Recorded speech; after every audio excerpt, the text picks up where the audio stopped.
Hey, it's Don the Auction Professor. I just wanted to touch base on just a couple items here. I've got some really high dollar vintage items today. And I've talked about stereo views. Now, stereo view is made to be viewed with the little viewer. I don't have any in-house right this minute because they always sell very quickly. If I put them up, they're gone. And I was lucky enough to get some cards here. Now, the cards that are the best cards, and I'm going to show some close-ups here after I show you these here, so you can kind of get a gist on what they are. But I got some cards like I've never had before. The earliest, the best version of these stereo views. Now, for the most part, most of these you'll be lucky to get $8-10 for. Some of the military ones I'll get 15 or so. But there are some ones that always sell. Now, Civil War ones will always sell for you. Gardner and some of the other photographers. Again, these aren't big, huge money movers. You might get $10 for, you know, a decent common one. You could get a couple $100 though. But I did get some very scarce ones here. These are actually by Anthony, E. Anthony. These are 1860-ish, literally before the Civil War. The person who took these actually worked for the government taking Civil War battle photos after these were made. They're marked with a piece of paper on the back. Again, I'll show you some close-ups here, and they actually have tax stamps because you had to pay tax on these when you sold them. But these are individual scarce images. Only a handful of each one of these are made, and of those, I doubt there's many left. And again, there's quite a few I got with stamps on them, but there's some key ones here. Like some of these, I'm putting like $600 a piece on these. This one I decided to put $750. I doubt I'll sell it for that, but these are still multi-$100 cards no matter what. I'll at least get a couple $100 for these cards. Now, I usually don't get these like this, as I said. I got $40 into this entire lot of cards here, and I picked out 5 decent ones. Stamps on them again. There's some hand-colored ones, just like real picture postcards. But again, these are the best ones in here are circa 1860 to 1875-ish, in that range. Okay, so today is going to be talking just about stereo views. Now, everywhere you go that you see postcards and all these other items, the paper items, postcards, the trade cards, the greeting cards, you're going to run into these too. Photos are items that I obviously buy as well too. So there's more options to buy other things than just postcards. And this is an area you're not going to see a ton of these, and you're going to have to be very selective at what you buy. But there are some ways to tell, or some better things to always look for when you're acquiring these items.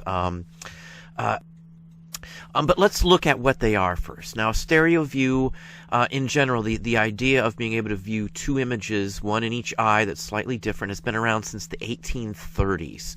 So it's nothing new in, production or anything like that. It's not a new idea. And this is basically right here what you see is a stereo view card itself. This is one of mine. I just grabbed a couple just to give you an idea.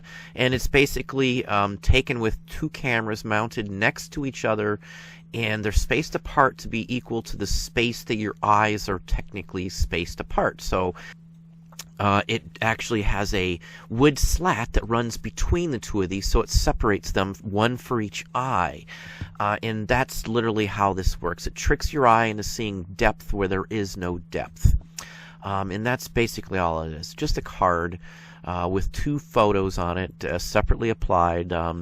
Some of these were handmade. There were people that actually made their own versions of this. They made a camera. They mounted 2 next to each other. Even up into the 50s, 60s, and 70s, people still made their own 3D images like that. So it's not something that's strange or odd.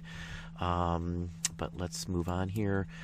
This is basically a viewer. This is someone else's listing. We're not going to go into the listing itself. I'm just showing you one. I just grabbed one here. I don't have one in-house.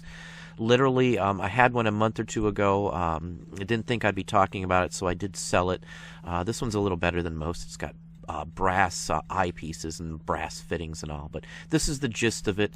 This is literally how you'd hold it. The bottom spindle right there is the handle. And I run into parts from these, and the parts sell as well, too. The card goes there on the very left where you see those 2 little wire U-shaped things that come back around, and then you view it through here. This one's in real nice condition, but this is what is stereo, graphoscope, stereoscope, stereo viewer. There's tons of different names for these items. Everybody as a kid, chances are, had one of these devices. May still have one if you've got kids right this very second. Chances are you have one in your house and don't even know that it's a stereo viewer. What everybody's had as a kid, I had it, everybody I know had it, is a Viewmaster. Now this is a vintage one here just to give you some example, but they're red nowadays. They take the little round discs. And this is just a vintage one. This one actually is lit up. This is like the best one you want to get, the one you run into the most. I've had a bunch of these. There's people that fix them up. This guy here just fixes them up, and his sell for like twice what a normal person's does, just because they're good. But aside the point, kind of straying off topic here. This is the same thing as a stereoscopic viewer. It's just a modern version of it. There's cameras even where you could take your own stereoscopic view for those Viewmasters. So you could buy the Viewmaster with like Peanuts or, Transformers or Star Wars Viewmaster reels or any of the Disney, even new ones. They still make them right this second. And you could take your own photos of your family and stuff doing it. It has two basically exposures and two lenses and the whole works. And that's all it is. But that's all what the stereo views are. They're just dual images to trick your eye into seeing something that's not really there. That's literally the whole aspect of this. So anyway, let's move on here and actually talk about what we're here for, which is the cards themselves. You kind of got to know what they go in to actually, have an idea on what these are. At least I would say. Rule of thumb for me on these, I've bought in thousands of these. I don't buy a lot anymore at all. I pass on probably 95% of everyone that I see. Again, 95% of what I see, and I go all over the place, is not worth much, not worth my time at the price they have them at. So you just want to be cautious on these. If I'm passing a 95%, and I see them all the time, you got to be very cautious. But there are some key things to look for. Just like in photos and even somewhat in postcards, military, Native Americans, vintage cars, vintage horses, buggy scenes, like a fire, the 1876 World's Fair. Not so much the 1893 one, but the 1876 is usually the ones that I look for. Some of the Paris ones are okay, but for the most part, I don't mess with foreign cards for the most part. There's a few that I might mess with, like Cuba or China. You always buy a stereo view of China if it's pre-1900. Even some in the 1910 and 20 still does very, very well. So China in general would be one category. Now, even Japanese and some Russian military content or famous people. These are real photos that have been mounted on here. I mean, some people, I've seen them take these apart and sell them as an individual photo and things like that. That's kind of not official. That shouldn't be something that you do. I do not take these apart at all. That would be dishonest. You'd be marketing it as something it's not. So just keep that in mind. Now, this is actually one of mine. You can see my name up there. Now, these are real early ones. The number one thing I always look for in one of these, and I buy them no matter what if they're $1. $2, that's going up there. I may not buy them at $2, but chances are I would anyway if it's this type. Any ones that have a tax stamp on it. That stamp is from 1860. It's a proprietary stamp. You actually had to pay tax on these kind of items because it was something was manufactured and then sold. Somebody hand glued those photos on there back in the day when this was made. This was made in 1860. And they've handwritten on the very bottom. That's written in pen. Someone actually hand wrote that. And they've numbered them to make sure that they get the right photos with the right image in the whole works. These were hand cut down and then they were glued to this paper. Then they were, onto the cardboard. This is a thick piece of cardboard. And then they usually, on the earlier ones, as some of the earlier ones, have these paper labels. Now, this is E and H.T. Anthony. Now, the name may not ring a bell to a lot of people, but Anthony... E. Anthony did Civil War photographs of battle scenes, Confederate dead, Union dead, marches, Antietam, Gettysburg, and there's other ones, Gardner. There's many very famous photographers. Gardner is one that you'll see a lot of. Anthony, if I'm not mistaken, they work together. So you have to know a little something about vintage photos. A CDV, Carte de Vista, that's basically two of these is what this is. This is two CDVs basically. And the CDV was like a standard photo that they invented to get rid of, the time-consuming and laborious and the dangerous chemicals and the stuff in the daguerreos, the tintypes, and the ambrotypes. Well, tintypes came in a little later, but ambrotypes and daguerreotypes were the earliest. If I'm not mistaken, daguerreo came out in like the 1830s or very mid to early 1840s, and that was the first photographic image. I think 1838 or 39, I want to say, is one of the first actual photo type images, and that's where this led from. But these were all handmade at the time, all glued together, photographed, developed one at a time. So there's not a ton of these, of any one of these early ones here. Now, I've got a horrendous price on it. I have no idea what this is going to go for. There's nothing similar to it, and it's California, the big pine trees. The topic and subject matter isn't great. It's from a great area, but there's nothing really going on in the photo, so that's one thing. But the number one thing I look for, as I said, is you look for that stamp. If it has the stamp on the back and like a real crude piece of paper like this, they're usually pretty good. And the next thing I look for is the square tops ones. Now, they made rounded tops in the earlier days too, but if you get a square top, 9 out of 10 times it's pre-1875, 76 era and down. They didn't make a lot of square ones. Or it's a real new one, and you can tell by the subject matter that it's 1910 or 20s or 30s, and it's just not worth a whole bunch unless it's like a whole set. So the ones you want are square tops. Square tops for the most part. You can't go wrong usually with a square top with decent content and a stamp on the back. I picked up every one that I saw with the stamp or that had good content. This one's another one of mine. It's a good area. It's another California card. So California does sell, but again, not super content. This might be a $100, $150 card.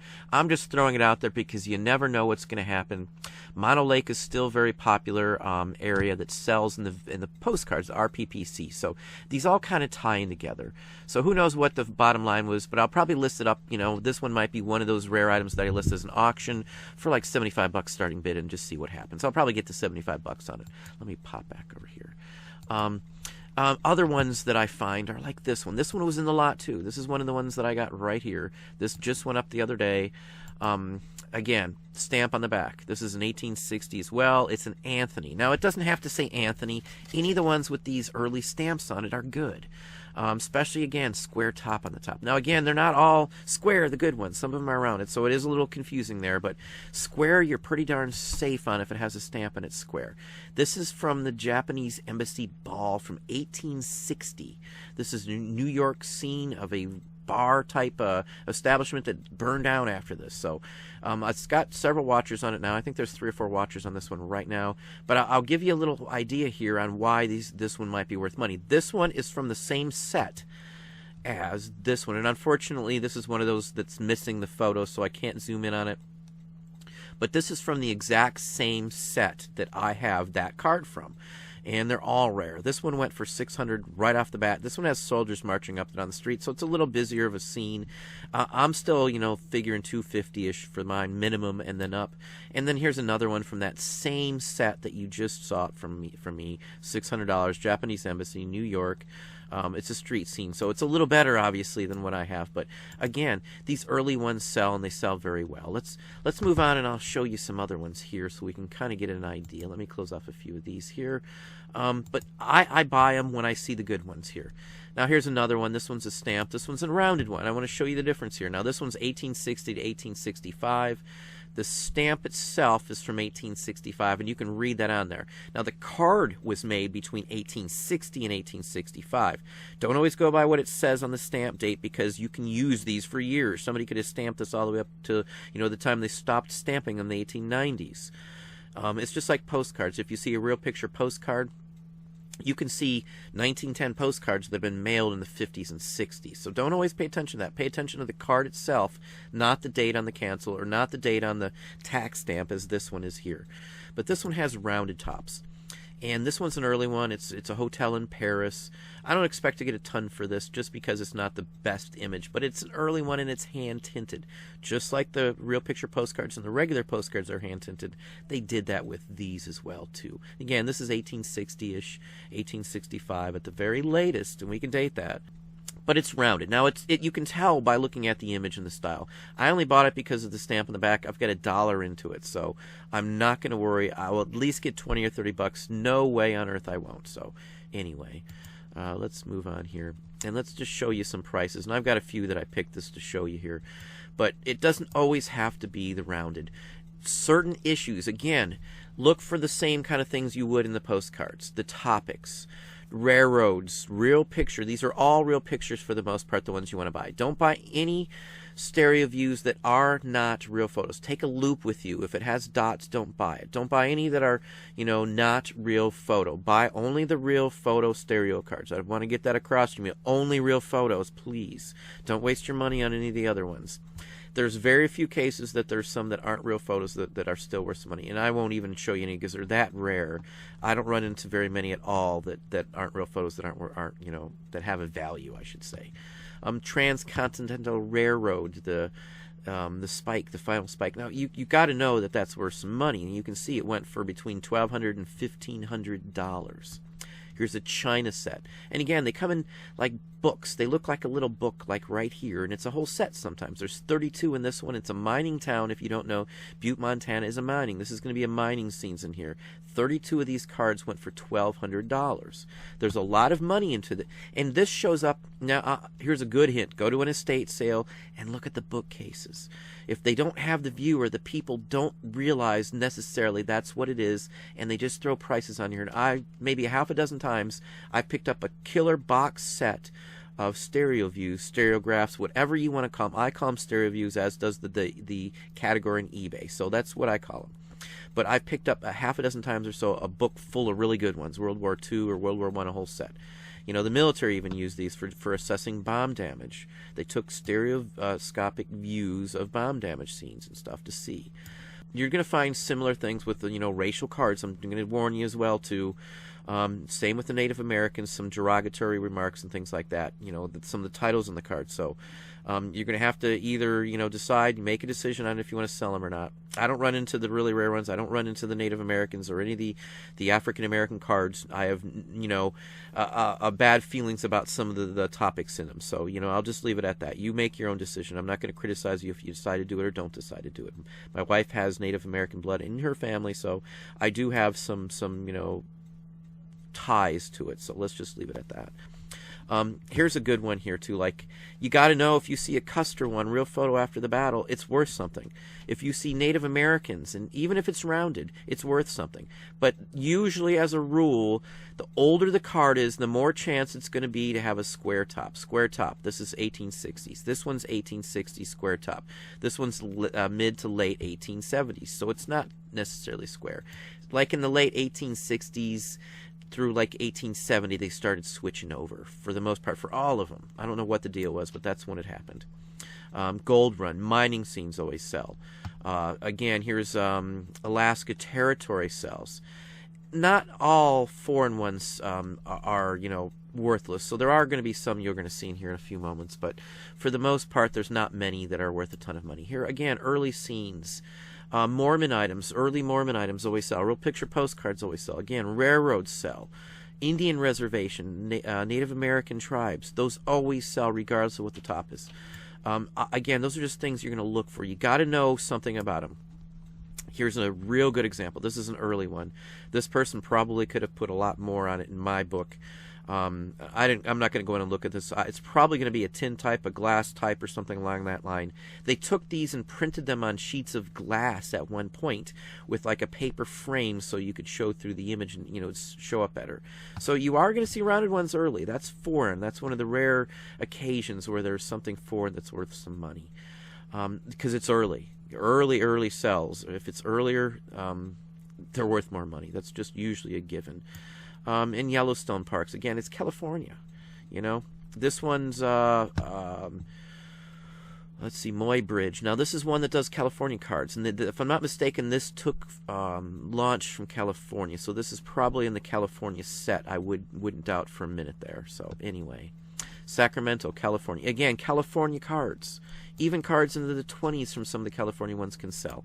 Utah, out in the Wild West.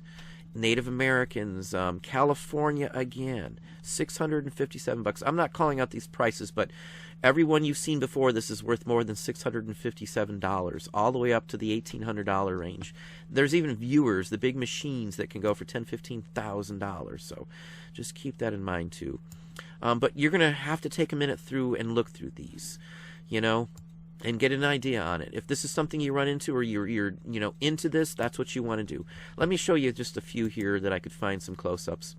A lot of them, again, I ran into a bunch of the better looking ones that were missing the backs, missing all but one photo, so I couldn't see them all. But this one here is a real nice Frontier image. Again, it looks like a gas station. It's the same kind of principle in this. It's a small town. This doesn't exist. It's really nostalgic. It's got a sign. It looks like a rifle out there. It's like 1860, 1870 at the very latest, I would guess. It's a real nice card. Just the image itself. You've got to have an idea, a view on it. If you've started in a paper, from suggestions and stuff, and you've sold some and you see the prices, similar images that you see in the postcards are going to sell in the stereo views. Obviously, earlier images, a street scene, on a stereo view of a downtown with a bunch of stuff going on is just as good as a street scene in a 1910, 1920s real picture postcard. The same principle. And you can look these up. When you're looking up these, type in the last name of the company that made the card. And then if it's like a railroad scene, just type in railroad and go from there. It might take you a few minutes, but there's not a ton of each individual style of these cards up, because a lot of them aren't worth money, And there's certain companies that are always worth money. Gardner and Anthony, those are always worth money, at least something. If you pay $1 or $2 for one of those kind of cards in the 1860s, you're going to get 10 or 15 bucks minimum any day of the week. Minimum. I mean, bottom line, bare line, scraping by minimum. Usually it's more than that for a decent Gardner or an Alexander or any of those named photographers. Let's look at some more here, and I'm not going to look at a ton more, but I'm just trying to give you an idea. Mulbridge. Now here's the California one. Again, look at the subject matter. America that's not here anymore. The past that's gone, that you can only see in museums and stuff. This is a real photo. These are both real photos. It's a killer image. I'm not going to sit here and try and zoom in on the date, but 1860s, 1870s at the latest. And it's from a territory. It's it's an early one. It wasn't a state. It's a good item. So let's move on to just a couple more. I'm not going to spend a whole day working on these and showing you, but we're still $500-600 prices. That one's another one of the dead ones. Let's just get off that then. I think this one's the same thing. This is another. It's not going to zoom in on this one here, unfortunately. Oh well, they do have a couple here. Let's zoom in on this one here. I'm going to close off the listing itself. Again, look at the subject matter. How often are you going to see a photo or anything like this with teepees, real ones, on the prairies, in the fields somewhere? That's what's going to sell these cards. This kind of image. Even if it doesn't have anything on the back, small individual town photographers took these, so you're going to see them with nothing on the back sometimes. But it's square. Look at the images. It's something that's really interesting. It could be worth something. It could be a Gardner and nobody just knows it. Somebody will track it down, just like the Babe Ruth cards that I showed you, that one went for $50,000 and another one went for $100,000. Somebody tracked that information down. If it's $1, I would buy this every day of the week, every one I saw that looked like this, regardless of any other issue, just because that's a killer image. If it's a boat or a competition or a sport event or baseball players or any of that stuff, you'd be crazy not to buy it. We'll just go on to just a few more here. This is actually a car race from 1909, but this is a car race. This is something, it's not going to show us, unfortunately. And they were all like this, if I remember when I looked. But it's a 1909 car race, This is an amateur car race. This is a sports collector. That's why those postcards went for so much money, because there's not a lot of standard pictures like that. Some Joe Schmo took that photo at the game, and that's why the Babe Ruth card went for $50,000. The rare versions of it. This is a railroad, or not a railroad. This is a car race buff collector who bought this. He didn't buy it because it's a stereo view. He bought it because he's a car buff, and this is the only version of that photo he's ever seen in his life, I betcha. And that's why it went for $407. And these are things that I would pick up for $1 or $2. This is another one of the embassy ones here. Again, same thing. This one went for $400. They average anywhere from $175 to say $600-700 for the cards in the Japanese embassy set that I showed you, the one that I have too. So, you know, it's going to sell for a few $100s for my dollar or so investment in it. And 1876 World Fair. Now, again, the subject matter is important, but this may look like nothing to somebody, but the minute you see exhibition 1876, you better snap it up.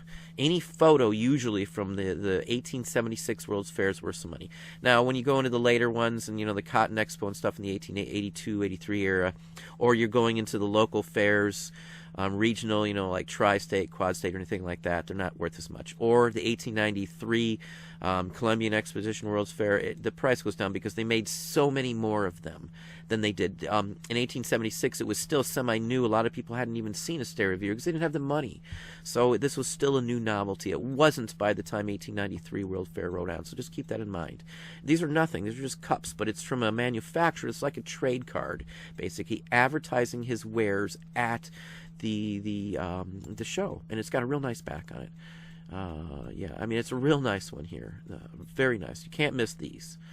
And that's just a good example here. And again, here's just another one from the 1876 World's Fair. These were items that were on display there from manufacturers. And we'll just scan through here just for a second to show you. But again, mining scenes.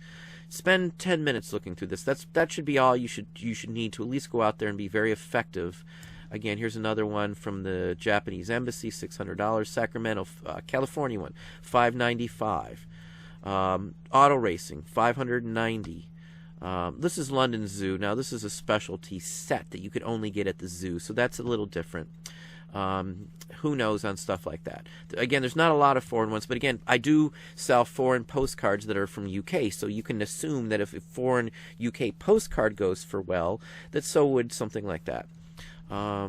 Echo Canyon. Now, again, this is railroad. You know, you're looking. The top ones are railroad, military, and Far West stuff, and things like that. 1876 Expo, the horses or the elephant saddle for the great white elephant that was on display there. This is the saddle from it, $542. Custer, we showed you, the Custer Battlefield. It's just going to be these interesting topics. 1876, there it is again. Auto race. It just depends. It's these early inside shots sometimes can go for a lot. Hang on just a second here. Funeral of President Lincoln, original stereo view. Again, 1865 card. Don't think that you're not going to run into these, because just because you don't know what they are, that just means that other people don't know what they are too, and that's why I can get these for practically nothing. The same thing goes for these as it does for real picture postcards. People pass them up and don't know anything about price-wise on them. They're not even sure how to look them up for the most part, or it's just a picture. They don't realize enough about it to be able to price them effectively. So, you know, that's just something to think about here. Here's a real nice one here. I'm going to cut it after that. Let's hope this one shows up, because I want you to see one of these glass ones. This is basically an Ambro type kind of thing, but a positive. I bet you it's not going to be there. Let's give it one shot here and see. Let's go down. Oh, it is there. That's really good. So this is a glass plate one. These are glass photos, like an Ambro type. This is a real nice piece here, and it went for $500 just because of what it is. Probably the topic wouldn't even have mattered. This is early. A real neat image, real neat train bridge, 1856, and again, it's glass. You're going to see these in brass. You're going to see these in tin. Any of the ones that are made out of glass, you better buy. Any of the ones that are made out of tin, I would buy. Any of the ones made out of tissue paper, I would buy. Any of the ones with stamps on the back, I would buy. Don't spend more than $1 or $2 unless it's a really good image.